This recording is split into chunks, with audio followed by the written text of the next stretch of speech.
Welcome to the presentation of anesthesia and pain management for patients on buprenorphine therapy. I'm Lauren Collins, a graduate student registered nurse anesthesiologist at Northern Kentucky University. And with my fellow classmate Wei Wang, we have created this educational presentation for our doctoral nursing project. Whether you're an anesthesia provider who has provided an anesthetic for a patient on buprenorphine, or medical assisted therapy, or just looking to continue the lifelong education that is the duty of anesthesia providers, this short presentation is aimed at enhancing your knowledge and confidence in providing anesthesia and pain management for patients with opioid use disorder. We will discuss the rise of the opioid epidemic, the prescription medication treatments with focus on buprenorphine, the anesthesia implications and management, and the pain management considerations for the anesthesia of this patient population.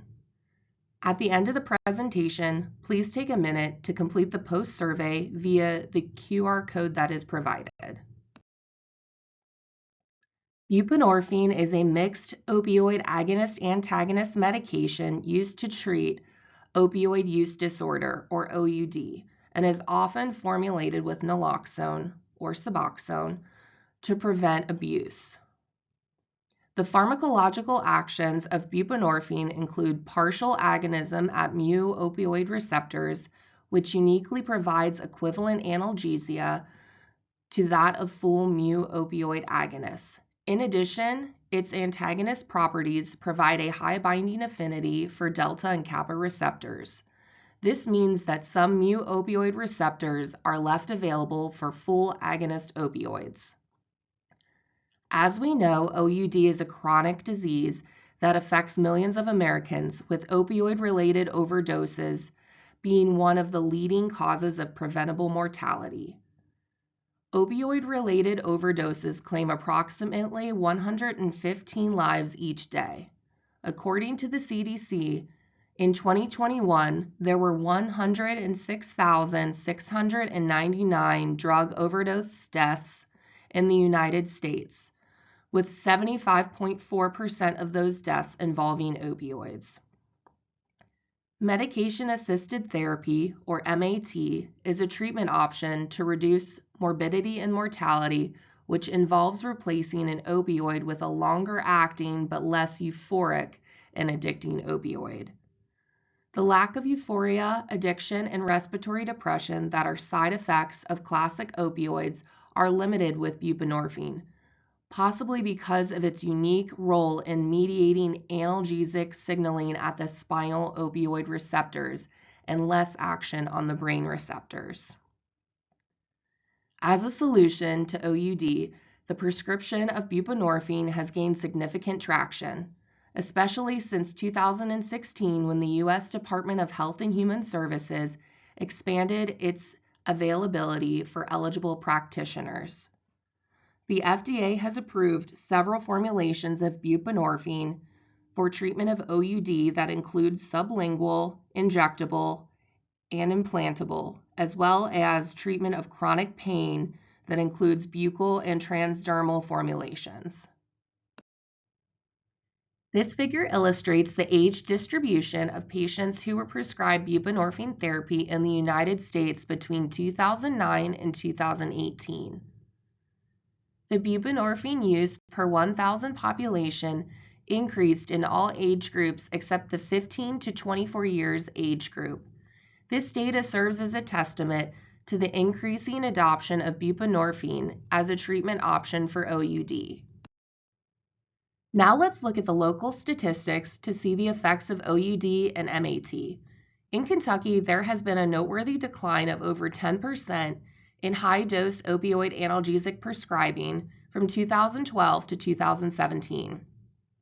There has been a notable increase of more than 5% in the prescription rates of Suboxone. These trends indicate a shifting approach towards utilizing buprenorphine therapy as an effective alternative to traditional opioid medications. A study in 2023 showed that in Kentucky there was a 17.6% increase in the number of individuals with buprenorphine prescriptions from Q1 to Q4 in 2020. Similarly, Ohio experienced a 12.4% increase during the same period. Though there is a lack of research on the incidence of patients on buprenorphine undergoing surgeries, it is reasonable to anticipate a rising number of surgical patients who are on buprenorphine therapy. This new development poses unique challenges in managing post-surgical pain among this population. Currently, there is no standardized algorithm for buprenorphine dose adjustments for patients undergoing surgical procedures or anesthesia care of patients on buprenorphine therapy for anesthesia providers at Bethesda North Hospital to use as a reference to guide their anesthetic plans. This lack of standardization can lead to increased postoperative pain, which can have a domino effect leading to increased hospital stays and admissions, postoperative complications, and relapses of opioid abuse. We've conducted a literature review focusing on perioperative management for patients on buprenorphine therapy. The findings have been condensed and presented in the following slides, aiming to offer insights to anesthesia providers in the care of this specific patient population. Unfortunately, there is no universally accepted standardized protocol for the perioperative management for these patients. However, some healthcare facilities have implemented their own algorithms to guide providers. This protocol is the elective surgery protocol developed in 2017 for the University of Michigan Health System, which is based on pharmacology, published reports, and clinical experience. Please pause the presentation to take a moment to read through this diagram. The University of Michigan Health System has also developed this protocol for emergency surgery. Please pause the presentation to take a moment to read through this diagram. The University of California, San Francisco has also developed a guideline for this patient population, which is a decision tree with guidelines based on the type of surgery, buprenorphine maintenance dose, and care recommendations. Please pause the presentation to take a moment to read through the first half of this diagram. Please take a moment to read through the second half of the University of California, San Francisco's diagram. This is the published guideline in 2022 from the American Association of Nurse Anesthesiology for patients on buprenorphine therapy. In summary, buprenorphine is recommended to be continued perioperatively. For minimally invasive ambulatory patients, no dosage adjustment is needed. For painful surgery, buprenorphine dose is recommended to titrate down if their daily dose is larger than 24 mg per day. During perioperative stay, this dose should be modified further to improve post-op pain control. For example, 8 mg BID dose could be modified to 4 mg QID dose.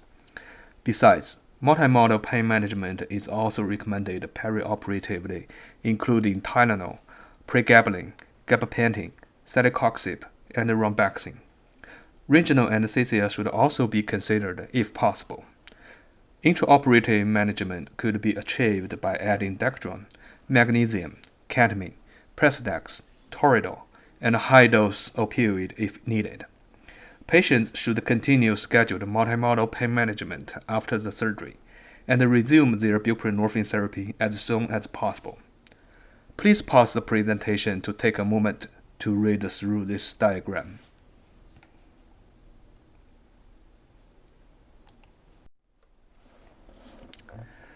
In summary, based on the research and the recommendation from ASA Ad Hoc Working Group on Substance Use Disorder, it is recommended that patients should continue their buprenorphine therapy perioperatively and resume their therapy in the post-operative period to avoid experiencing withdrawal syndromes or relapse. During the perioperative assessment, Anesthesia providers should identify the patient's goals for pain management and ensure that they are realistic.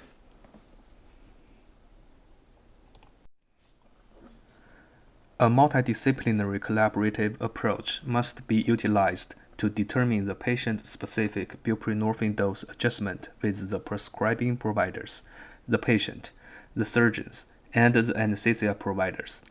A perioperative dose adjustment should be considered if the patient maintenance dose is over 16 mg per day.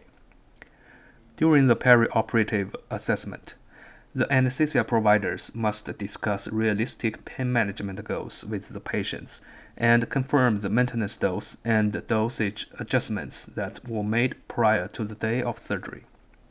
Hence, we did a literature research and collected the most updated research results regarding to perioperative pain management for patients on buprenorphine. We will present our findings in the following slides.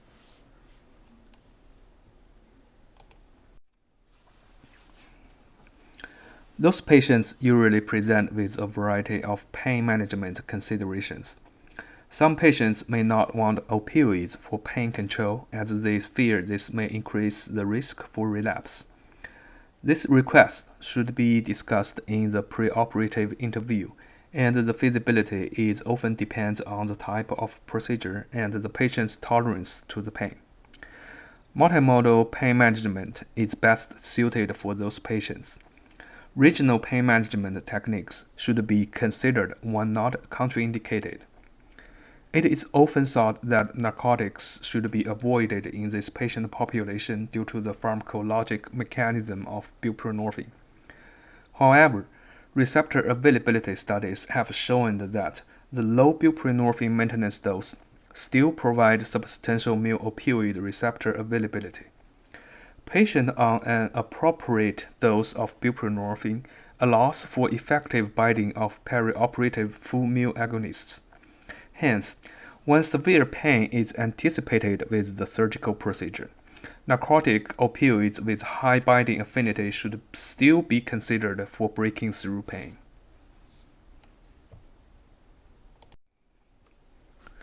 That's the content of our presentation. Hopefully it provided you some information you could use when taking care of patients on buprenorphine. Please take a minute to scan the QR code and finish a brief survey to help us complete our DNP project. Thank you.